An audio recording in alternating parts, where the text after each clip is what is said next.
Hi, Pam. Hope your day's going on really well. Well, I'm happy and I'm really glad I was able to make this video once again. Uh, my day is going on well. My day is going on pretty well. So I have a story to tell you, and I just hope you guys learn one or two from it. Okay? So, at the age of 6 to 10, I had this uncle. He was always coming to the house. I think he had something to do with my dad that at that particular period of time, right? And um and especially on Saturdays when we are actually at home, he'll be like, Rebo, what's your last position?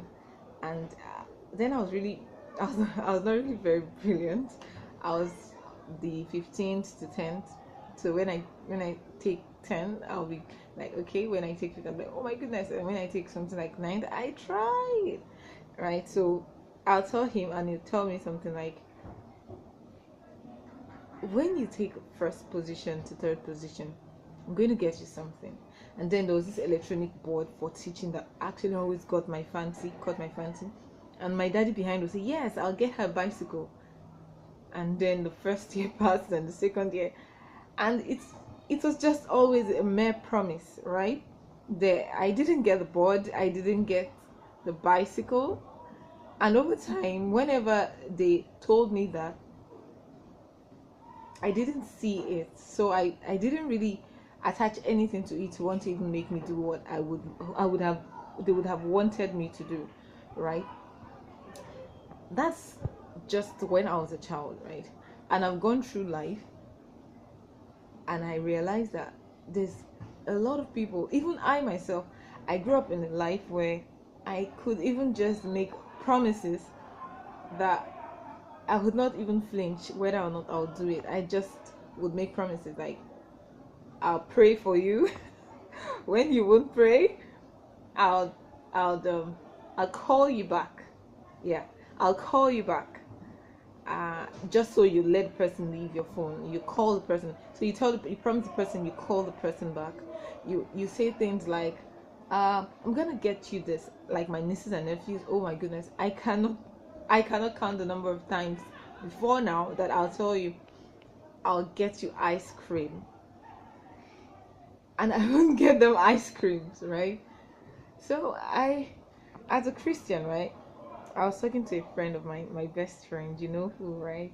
You know yourself. Huh? I was talking to a friend of mine, and I was like, can you promise me you call me? But it's like, no. But that doesn't mean I'm not gonna call you. But I don't want to promise, right? And then it got to me like, I don't I don't I don't need to start promising people, because the Bible says that in Matthew chapter 5 verse 7, that let your yes be yes and your no's be no's. Because giving promises and saying a lot of promising words to people is really reassuring, but it's really very, very disheartening and heartbreaking for those promises not to be met.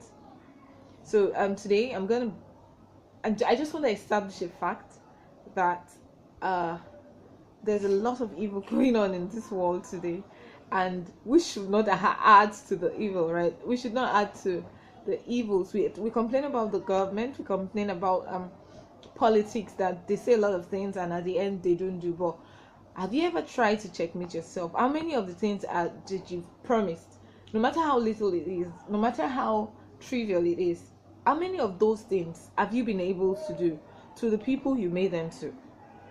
That's really very important. We are not talking about the big promises.